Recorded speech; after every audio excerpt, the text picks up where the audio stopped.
মহান আল্লাহ তাআলা কোরআনুল কারীম, আল্লাহ তাআলা কোরআনুল কারীম শুরু করেছেন প্রশংসা দিয়ে। কোরআন শুরু করেছেন আল্লাহ তাআলা প্রশংসা দিয়ে। শেষ প্রশংসাটা কি? সূরা ফাতিহার 1 নম্বর আয়াতে আল্লাহ তাআলা বলেন, আলহামদুলিল্লাহি রাব্বিল আলামিন। সমস্ত প্রশংসা একমাত্র আল্লাহ তাআলার জন্য, যিনি সারা পৃথিবীর রব, ইলাহ, মাবুদ। তিনি হলেন এক, সে হলো আল্লাহ। আল্লাহ তাআলা পবিত্র কোরআনুল কারীম শুরু করলেন আল্লাহ প্রশংসা দিয়ে। আল্লাহ তাআলা কোরআনুল কারীম শুরু করলেন প্রশংসা দিয়ে। সে প্রশংসা কি করেছেন আল্লাহ তাআলা? তাই বলেছেন আলহামদুলিল্লাহি রাব্বিল আলামিন। সমস্ত প্রশংসা একমাত্র কার জন্য? কার জন্য? আল্লাহ তাআলার জন্য, যিনি সৃষ্টিকুলের রব। সারা পৃথিবীর ভিতরে যা মাখলুক আছে, সমস্ত মাখলুকের রব হলো কে? আল্লাহ। তাই প্রশংসা দিয়ে আল্লাহ কোরআন আল্লাহ তাআলা শুরু করলেন। প্রশংসা দিয়ে আল্লাহ তাআলা কোরআনুল কারীম শুরু করলেন। তাই আল্লাহ তাআলা বলেন, ও পৃথিবীর বান্দারা, তোমাদেরকে যদি কোনো মানুষ জিজ্ঞাসা করে, তোমাদেরকে যে তোমরা কেমন আছো, আল্লাহ কোরআন নাযিল করলেন প্রশংসা দিয়ে। মানুষকে যদি কোনো ব্যক্তি জিজ্ঞাসা করে যে ভাই আপনি কেমন আছেন, তাহলে বলতে হবে আলহামদুলিল্লাহ।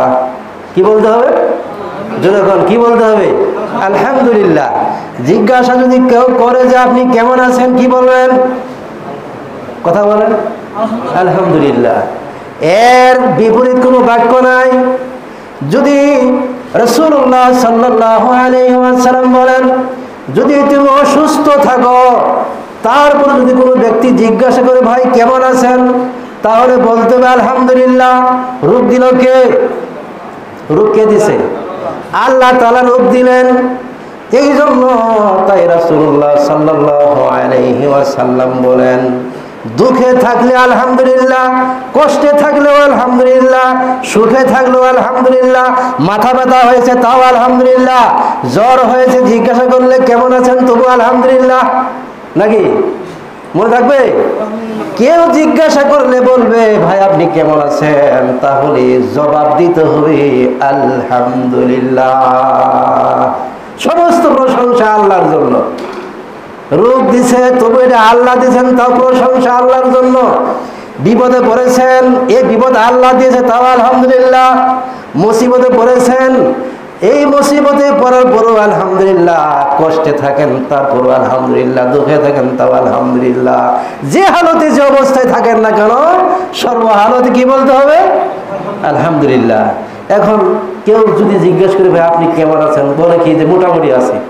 নাকি আসি কোনো মতে, মোটামুটি আসি, কোনো মতে দিন যাচ্ছে, কিভাবে যাচ্ছে আল্লাহ জানে। নাকি মোটামুটি আসি। আবার অনেকে বলে যে ইনশাআল্লাহ, অনেকে বলে কি যে ইনশাআল্লাহ। যে ইনশাআল্লাহ কোথায় ব্যবহার করতে হবে এটাও আমরা জানি না।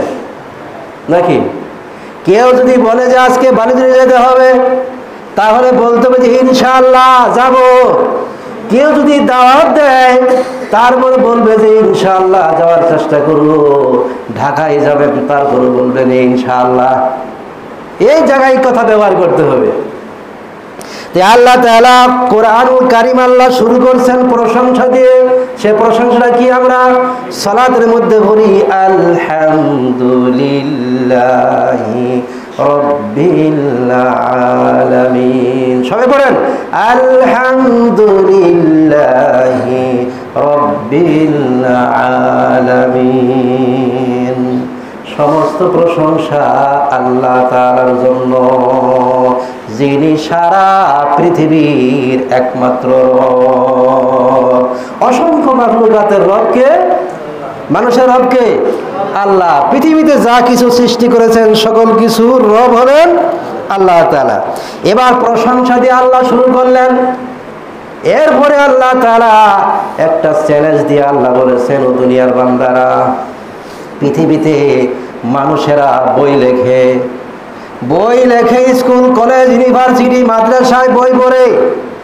এই যে বইগুলো লেখলেন মানুষেরা, বই লেখার শেষে অথবা শুরুতে লিখে দিচ্ছে যে আমি যে একটা বই লিখলাম, এই বইয়ের ভিতরে যদি ভুল থাকে তাহলে আমাকে জানাবেন, জানাইলে পরবর্তী সংস্করণের সময় সেটা শুদ্ধ করে দেব। লেখকেরা বই লেখে, লেখার শুরুতে বা শেষে লিখে দেয় যে আমার যে একটা বই লিখলাম, এই বই লেখার মধ্যে যদি কোনো ভুল থাকে তাহলে আমাকে জানাবেন, সেটা পরবর্তী সময়ে সংশোধন করার সংশোধন করে দিব। কিন্তু আমার আল্লাহ তাআলা একটা মহাগ্রন্থ আল্লাহ কোরআন নাজিল করলেন। কি করে নাজিল করেছেন? কোরআন। কোরআন শরীফ শব্দটা কোনো জায়গায় আল্লাহ ব্যবহার করেন নাই। আল্লাহ তাআলা কোরআন বলে দিয়েছেন এবং আল ফুরকান বলেছেন, বিভিন্ন নাম আল্লাহ দিয়েছেন, আল কোরআন, আল ফুরকান, কোরআনুল হাকিম, কোরআনুল হাকাম, বিভিন্ন জায়গায় বিভিন্ন নাম ব্যবহার করেছেন। কিন্তু আল্লাহ তাআলা একটা বই দিলেন, সেই বইটার নাম হলো মহাগ্রন্থ আল কোরআন। এই কোরআনের শেষ দ্বিতীয় সূরায় 2 নম্বর আয়াতে আল্লাহ কি বলেছেন? জালিকাল কিতাবু লা রাইবা ফীহি, এই কিতাবের মধ্যে কোনো সন্দেহ নাই। সুবহানাল্লাহ বলেন। যেমন একটা মহাগ্রন্থ আল কোরআন আল্লাহ তাআলা নাজিল করেছেন, এই কোরআনের ভিতরে কোনো সন্দেহ নাই। আল্লাহ তাআলা চ্যালেঞ্জ করে দিয়েছেন যে কি, জালিকাল কিতাবু লা রাইবা ফীহি, মহাগ্রন্থ আল কোরআন আল্লাহ তাআলা গ্যারান্টি দিয়েছেন, চ্যালেঞ্জ দিয়েছেন, গ্যারান্টি দিয়েছেন। কি গ্যারান্টি দিয়েছেন? যে আমার মহাগ্রন্থ আল কোরআনের মধ্যে কোনো সন্দেহ নাই। আমরা যদি বই লিখি বা কোনো ব্যক্তি বই লিখবে, লেখকে লেখার শুরুতেই বলে দিবে যে আমার এই লেখার মধ্যে যদি কোনো ভুল ত্রুটি থাকে তাহলে জানাইলে পরবর্তী যখন সেটা সংস্কার করা হবে তখন সেটা সংশোধন করে দেওয়া হবে। কিন্তু আল্লাহ তার একটা কিতাব মুসলমানদের উপরে, সারা পৃথিবীর মানুষের উপরে যে একটা কোরআন দিলেন, সেই কোরআনের ভিতরে কোনো ভুল নাই। আল্লাহ তাআলা গ্যারান্টি দিয়ে বলেছেন, জালিকাল কিতাবু লা রাইবা ফীহি, যেমন একটি কিতাব, এই কিতাব যেমন একটি কিতাব, এমন একটি কোরআন, এমন একটি কিতাব বোঝানো হয়েছে কোরআনকে, কোরআনুল কারীমকে বোঝানো হয়েছে যে এমন একটি কিতাব, এই কিতাবের মধ্যে কোনো সন্দেহ নাই। আছে সন্দেহ? হরকতের ভুল নাই, তাসদীদের ভুল নাই, তাসদীদের ভুল নাই, হরকতের ভুল নাই, তানবিনের ভুল নাই, হরফের ভুল নাই। হরকত কাকে বলে? জের জবর পেশকে হরকত বলে। তানবিন কাকে বলে? 2 জবর 2 জের 2 পেশকে তানবিন বলা হয়। নুনে মিমে যদি কোনো গুন্না তাসদীদ থাকে তাহলে গুন্নাটা করা ওয়াজিব গুন্না। এই জন্য আযানের মধ্যে একটা শব্দ ব্যবহার করা হয়, আশহাদু আন্না, এই যে নুনের উপরে যে তাসদীদ থাকলো, তাই বলেছেন যে নুনের উপরে মিমের উপরে তাসদীদ থাকলে গুন্না করতে হবে, নাক দিয়ে বের করতে হবে, নাকের পাশে গুন্না করে পড়তে হয়। যেমন আশহাদু আন্না মুহাম্মাদার রাসূলুল্লাহ, এখানে নুনের উপরে তাসদীদ আছে, মিমের উপরে তাসদীদ আছে। এটা নাক দিয়ে গুন্না করে বের করতে হবে। আর যদি গুন্না বা না করে তাহলে সেটা ভুল হয়ে গেল, আর সেটা ভুল হয়ে গেলে সংশোধন করার দরকার। আর এমন একটি কিতাব আল্লাহ নাজিল করলেন, এর মধ্যে কোনো ভুল নাই, সন্দেহ নাই। রাসূলুল্লাহ সাল্লাল্লাহু আলাইহি ওয়াসাল্লাম ওই সময়ে আবু জেহেলকে বলেছিলেন, সেই সমস্ত বলেছেন যে কোরআনের মধ্যে ভুল আছে, কিন্তু আল্লাহ তাআলা গ্যারান্টি দিয়ে বলেছেন জালিকাল কিতাবু লা রাইবা ফিহি, এই কোরআনের মধ্যে কিতাবের মধ্যে কোনো ভুল নাই। রাসূলুল্লাহ সাল্লাল্লাহু আলাইহি ওয়াসাল্লাম ওই সময় বেদিনদেরকে বলেছিলেন যে ছোট্ট একটা সূরা, সূরা কাউসার, এই সূরা কাউসারের মতো করে একটা কোরআনের আয়াতগুলো বানায় নিয়ে আসো। তারা পারে নাই কোরআনের মতো একটা সূরা রচনা করবে, পারে নাই, পারবেও না কিয়ামত পর্যন্ত। এরপর আল্লাহ বলেন হুদাল্লিল মুত্তাকিন, আর এই কোরআনটা হলো মুত্তাকিদের জন্য হেদায়েত স্বরূপ। মুত্তাকি কাদেরকে বলা হয়? আল্লাহ বলেন আল্লাযীনা ইউমিনুনা বিল গায়ব, যারা গায়েবের প্রতি ঈমান আনে, অদৃশ্যের প্রতি ঈমান আনে। অদৃশ্য কি? আল্লাহকে দেখা যায় না, না দেখছেন? আল্লাহকে দেখা যায়? কথা বলেন, দেখা যায় আল্লাহকে? আল্লাহকে দেখা যায় না, তাহলে আল্লাহকে না দেখে বিশ্বাস করা, ফেরেশতাদেরকে না দেখে বিশ্বাস করা। ফেরেশতা দেখা যায় না, দেখা যায় ফেরেশতাদেরকে? ফেরেশতাদের দেখা যায় না, ওই না দেখার উপরে বিশ্বাস করা। কবরে যে শাস্তি হবে দেখা যায় না কিন্তু প্রমাণ আছে, তার উপরে বিশ্বাস করা। জাহান্নামের শাস্তি হবে, এটার নাম বিশ্বাস করা। জান্নাত আল্লাহ দিবে সুখ শান্তির জন্য, এটা বিশ্বাস করা। তাই আল্লাহ তাআলা বলেছেন পৃথিবীর বান্দারা তোমরা অদৃশ্যের প্রতি ঈমান আনো। তাহলে ঈমান আনার পরে কি করতে হবে? ঈমান আনার পরে বলেছেন আল্লাহ তাআলা ওয়া ইয়াকিমুনাস সালাত, তোমরা সালাত আদায় করো। অদৃশ্যের প্রতি ঈমান আনার পরে তোমরা সালাত আদায় করো। এরপর আল্লাহ বলেন ওয়া মিম্মা রাযাকনাহুম ইউনফিকুন, এরপর আল্লাহ বলেন যে আমি তোমাদেরকে যে রিজিক দিয়েছি তা থেকে কিছু অংশ ব্যয় করো। তা থেকে তোমরা কি করো? আমি যে তোমাদেরকে কি দিয়েছি? রিজিক দিয়েছি, এই রিজিক থেকে তোমরা কিছু ব্যয় করো, দান করো। সামনে দিয়ে কাতি যায় দানের বাক্স, একটা লোক কিছু কিছু লোক এই কাঠির মধ্যে যে বাস্কের ভিতরে যে একটা টাকা বেলাবে, এই টাকা আমার জোগাড় হয় না। আল্লাহ বলেছেন ওয়া মিম্মা রাযাকনাহুম ইউনফিকুন, আমি তাদেরকে যে রিজিক দিয়েছি এই রিজিক থেকে তোমরা কিছু ব্যয় করো, দান করো। কিছু দান করো, কিছু ব্যয় করো। সামনে দিয়ে দানের বাক্স যায়, কয়জনের টাকা দিয়ে আমরা বলেন তো দেখি? টাকা কি আছে সবার পকেটে? আছে টাকা? টাকা নাই। সামনে দিয়ে দেখবেন বাক্স যাবে, দানের বাক্স। কেউ দিবে, কেউ দিবে না। কেউ দেয় 2 টাকা, কেউ দেয় 5 টাকা। আর সিরিয়া টাকাগুলি যেটা চলে না, মাঝে মধ্যে দানের বাক্স খুললে দেখা যায় যত রকমের সিরিয়া টাকা আছে, তালিয়ালা টাকা আছে, এখানে চলাই দিয়ে যায়। কেউ যদি দান করেন 10 টাকার নিচে কেউ বাক্যের ভিতরে ফেলানোর চেষ্টা করবেন না। দেন, কম দেন, কিন্তু বেশি দেওয়ার চেষ্টা করেন। কত? কমপক্ষে 10টা টাকা তো মসজিদ আনার দরকার, পকেটে তুলে নিয়ে আসার দরকার। বিড়ির প্যাকেটের দাম কত? কত বিড়ির প্যাকেটের দাম কত? যারা খান তারা বলেন না, যারা খায় তারা জানে না দাম। তারা কি জানে? যারা বিড়ি খায় তাদের কিন্তু বিড়ির দাম জানে না। যারা খায় তারাই দাম জানে, আর যারা বেচে তারাই দাম জানে। কয় টাকা বিড়ি প্যাকেটের দাম কত? কথা কয় না। কত জানেন না? কেউ জানেন না? আমি তো জানি যে বিড়ি প্যাকেটের দাম কত। তাহলে আল্লাহ বলেন ওয়া মিম্মা রাযাকনাহুম ইউনফিকুন, যে আমি তোমাদেরকে যে রিজিক দিয়েছি এই রিজিক থেকে টাকা দিলাম, পয়সা দিলাম, ধন সম্পদ দিলাম, তা থেকে তোমরা কিছু কি করো? ব্যয় করো। যে আল্লাহ তাআলা কোরআন নাযিল করলেন প্রশংসা দিয়ে। কি প্রশংসা? আলহামদুলিল্লাহি রাব্বিল আলামিন। তাহলে মানুষকেও বলতে হবে আলহামদুলিল্লাহ। কেউ যদি জিজ্ঞাসা করে কেমন আছেন? আলহামদুলিল্লাহ। অসুস্থ থাকলে তবু আলহামদুলিল্লাহ, এই কথা ব্যবহার করতে হবে।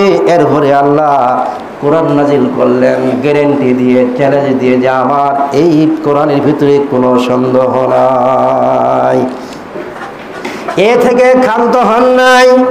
আল্লাহ তাআলা সূরা তাহার 4 নম্বর আয়াতে আল্লাহ বলেছেন, কি বলেছেন?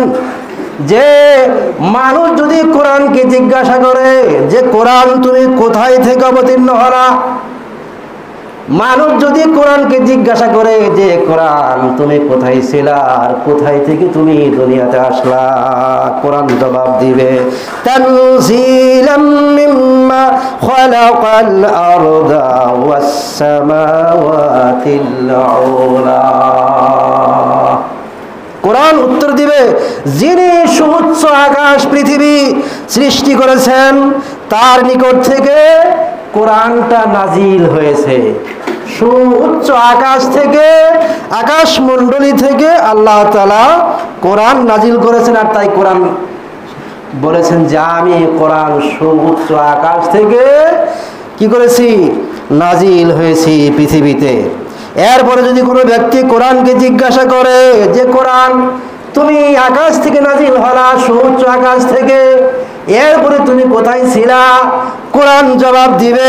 সূরা বুরুজের ভিতরে আল্লাহ বলেন বাল হুয়া কুরআনুম মাজিদুন ফি লাউহিম মাহফুজ। কোরআন জবাব দিবে যে আমি কোথায় ছিলাম? লোহে মাহফুজে সুরক্ষিত ফলকে আমি লোহে মাহফুজে লিপিবদ্ধ ছিলাম। লোহে মাহফুজ কোথায়? লোহে মাহফুজ কোথায়? সপ্তম আকাশ অতিক্রম করিয়া লোহে মাহফুজে যেতে হবে। হযরতে মুহাম্মদ রাসূলুল্লাহ সাল্লাল্লাহু আলাইহি ওয়াসাল্লাম পৃথিবী থেকে প্রথম আসমানে গেলেন, দ্বিতীয় আসমানে, তৃতীয় আসমানে, চতুর্থ আসমান, প্রথম আসমান, ষষ্ঠ আকাশ, সপ্তম আকাশ অতিক্রম করিয়া সিদরাতুল মুনতাহা অতিক্রম করিয়া আরশে আজিমে গেলেন, লোহে মাহফুজে। সেই লোহে মাহফুজে কোরআনটা আল্লাহ তাআলা সুরক্ষিত ফলকে লিপিবদ্ধ করে রেখেছিলেন। সেখান থেকে আল্লাহ তাআলা পর্যায়ক্রমে 23 বছরে রাসূলুল্লাহ সাল্লাল্লাহু আলাইহি ওয়াসাল্লামের উপর অবতীর্ণ করেন। এরপরে যদি কোনো ব্যক্তি কোরআনকে প্রশ্ন করে যে কোরআন তুমি নাজিল হয়েছে কার উপরে, মানুষ যদি জিজ্ঞাসা করে যে কোরআন তুমি কার উপর নাজিল হয়েছো, কোরআন থেকে কোরআন জবাব দিবে ওয়া আমিনু মিম্মা নুজিলা আলা মুহাম্মাদিন ওয়া হুয়াল হাক্কু মির রাব্বিহিম। কোরআন তার জবাব দিয়ে দেয়, কি জবাব দিয়ে দেয়? যে আমি নাজিল হয়েছি মুহাম্মদ সাল্লাল্লাহু আলাইহি ওয়াসাল্লামের উপরে। সেটা বিশ্বাস স্থাপন করতে হবে যে কোরআন নাজিল হয়েছে কার উপরে? কার উপরে? মুহাম্মদ সাল্লাল্লাহু আলাইহি ওয়াসাল্লামের উপরে। আমাদের নবীর নাম কি? কথা বলেন, নবীর নাম কি? মুহাম্মদ সাল্লাল্লাহু আলাইহি সাল্লাম। মরার পরে আল্লাহ তাআলা যখন মৃত্যুর উপরে যখন মানুষকে যখন কবরে দেখা যখন চলে আসবে, 40 কদম যখন চলে যাবে, তখন 2 জন ফেরেশতা কবরে ঢুকবে। মুনকার আর নকির 2 জন ফেরেশতা। কয়জন ফেরেশতা? 2 জন ফেরেশতার নাম কি? মুনকার আর নকির বা নাকির। এই 2 জন ফেরেশতা কবরের ভিতরে প্রবেশ করে ওই মুর্দাকে উঠায় বসাবে। বিশ্বাস হয়? অদৃশ্যের প্রতি বিশ্বাস স্থাপন করতে হবে। আল্লাহ কোরআনে বলছেন যে ওই মুর্দাকে উঠায় বসাবে, বসানোর পরে রূহ যখন আল্লাহ দিবেন, বসানোর পরে যখন ওই ব্যক্তিকে জিজ্ঞেস করবে মান রাব্বুকা, তোমার রব কে? হ্যাঁ, রব কে? আল্লাহ। তখন বলবে আমার রব আল্লাহ। ওয়ামান নাবিউকা, তোমার নবীকে? ওয়ামা দীনুকা, তোমার দিন কি ছিল? এই কথা দুনিয়া থেকে মুখস্থ করে গেলে চলবে? চলবে? কবরে যখন চলে যাবে, মানুষকে যখন চলে আসবে, 2 জন ফেরেশতা ঢুকবে, মুর্দাকে বসাবে। বসানোর পরে 3টি প্রশ্ন করবে মান রাব্বুকা ওয়া দীনুকা ওয়ান নাবিয়ুকা, তোমার রব কে, তোমার দিন কি, আর তোমার নবী কে? এই তিনটে প্রশ্ন করাবে, আরো প্রশ্ন করবে, এই তিনটি প্রশ্ন করবে। প্রশ্ন করার পরে যদি উত্তর দিতে পারেন তাহলে ভালো। উত্তর কিভাবে দিবেন আল্লাহ তাআলা শিখিয়ে দিয়েছেন, রাজিতু বিল্লাহি রাব্বান ওয়া বিল ইসলামি দীনা ওয়া বি মুহাম্মাদিন নাবিয়্যান ওয়া রাসূলা। দুনিয়া থেকে মুখস্থ করে চলবে না। কোন ব্যক্তি যদি পরীক্ষা দিতে যায়, প্রশ্ন করে মুখস্থ করে যায়, কিন্তু মরার পর যখন কবরে যখন চলে আসবে, তখন কিন্তু এই কথাগুলি ধীরে থেকে মুখস্থ করে উত্তর দিতে পারবেন না।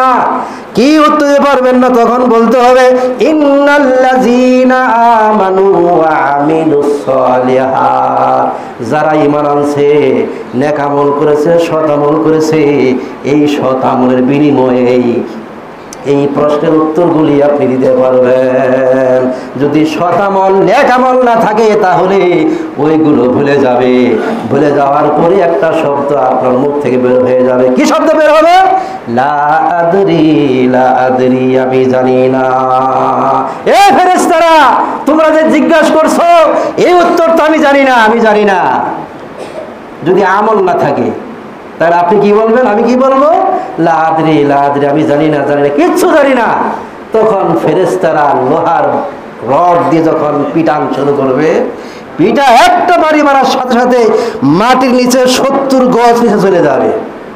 আবার আগুনের বেরিয়ে দিয়ে আবার তুলে নিয়ে আসবে আল্লাহর হুকুমে, আবার বাড়ি মারবে, আবার চলে যাবে। রাসূলুল্লাহ সাল্লাল্লাহু আলাইহি সাল্লাম বলছেন যে একটা লোহার হাতুড়িতে যদি উহুদ পাহাড়ে বাড়ি মারতেন তাহলে বাড়ি মারার সাথে সাথে পাহাড়টা জমির সাথে মিশে যাইত। সুবহানাল্লাহ। তাহলে সেটা কি করতে হবে? দুনিয়া থেকে আমল করে যেতে হবে। বাকি আলোচনা আগামী জমা হবে ইনশাআল্লাহ তাআলা।